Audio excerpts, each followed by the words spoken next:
ఒక 5గురిని ఇళ్ళకెళ్ళి కార్లు ఎక్కించుకొని గుర్తు తెలియని ప్రాంతానికి తీసుకెళ్లారు. తర్వాత ఇంకొక 4గురిని ఇళ్లలో నుంచి బయటికి రాకుండా నిర్బంధించి వాళ్ళ ఇంటి ముందు పురుషుల్ని కాపలా పెట్టారు, రౌడీల్ని కాపలా పెట్టారు. 10 గంటలకు ఎన్నికలు, మేమంతా ఇక్కడికి వచ్చాం. ఎన్నికలు పెట్టండి అని మేము అడుగుతున్నాం. ఎన్నికలు పెట్టండి అని మేము అడుగుతున్నాం. ఎన్నికలు పెడితే ఎంపీ చిన్ని గారికి నష్టం ఏంటి? ఎందుకు తిరువూరులో మెప్మా ఎన్నికలు జరగకుండా ఎంపీ చిన్ని గారు అడ్డుపడుతున్నారు? ఎందుకు ఆ ఎన్నికల్లో పాల్గొనాల్సిన సభ్యత్వం ఉన్న వాళ్ళని, సభ్యుల్ని ఎందుకు కిడ్నాప్ చేయించారు? ఇవన్నీ ఏంటి? ఇవన్నీ బాధ్యతాయుతమైన శాసనసభ్యుడిగా ఇవి జరగకూడదు. కాబట్టి దీన్ని భవిష్యత్తులో ఇలాంటిది ఇంకో విషయం, ఒక మహిళ నాయకత్వంలో పేకాట శిబిరం నిర్వహిస్తున్నారన్న విషయం 3 నెలల నుంచి నేను ఎక్కడ మాట్లాడలేదు. ఆమెని మైలవరం పోలీసులు పట్టుకొని ఆ పేకాట శిబిరాన్ని మూసేశారు. పోలీసులకి థ్యాంక్స్. కానీ ఆ మహిళ మీద కేసు ఎందుకు పెట్టలేదు? ఆ మహిళ వారానికి 4 రోజులు ఎంపీ గారి ఆఫీసులో ఎందుకు కూర్చుంటుంది? ఆ మహిళ ఇతరులను కలుపుకొని తిరువూరు టౌన్లో చేస్తున్న అసాంఘిక కార్యక్రమాలకి ఎవరు బాధ్యత వహిస్తారు?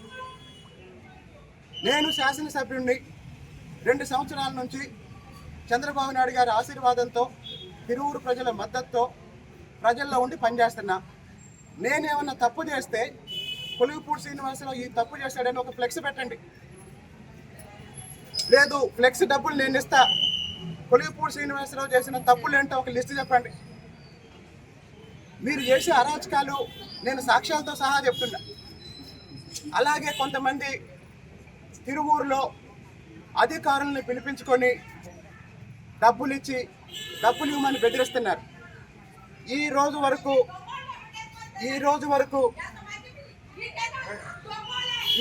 వరకు చంద్రబాబు నాయుడు గారి మీద గౌరవంతో, పార్టీ అంతర్గత అంశాలు బయటికి రాకూడదన్న ఉద్దేశంతో మెజారిటీ ప్రజల మద్దతున్న చాలా మౌనంగా ఉంటున్నాం.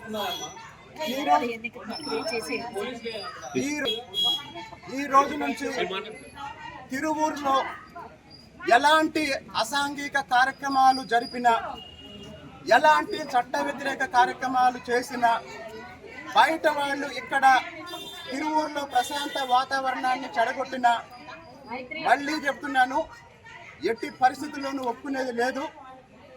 చంద్రబాబు నాయుడు గారు ఆయన ఆశయాల సాధన కోసం అభివృద్ధి మీద దృష్టి పెట్టి సంక్షేమంతో పనిచేస్తున్నాం తప్ప నిజంగా రాజకీయాలే చేయాలనుకుంటే నాకు రాజకీయాలు అవసరం లేదు. నేను మళ్ళీ చెప్తున్నా, తిరువూరులో జరిగే అరాచకాలని, అన్యాయాలని, దారుణాలని అరికట్టాలి అనే ఒకే ఒక లక్ష్యంతో నేను మాట్లాడుతున్నా. ఇప్పుడు నాది ఒకటే ప్రశ్న, ఈ 10 గంటలకి ఎన్నికలు జరగాల్సిన ఎన్నికలు ఎందుకు వాయిదా వేశారు? ఎవరు వాయిదా వేయించారు? నేను ఇప్పుడు గంట సమయం ఇస్తున్నాను. గంటలో పీడీ గారు రావాలి, ఎన్నికలు నిర్వహించాలి.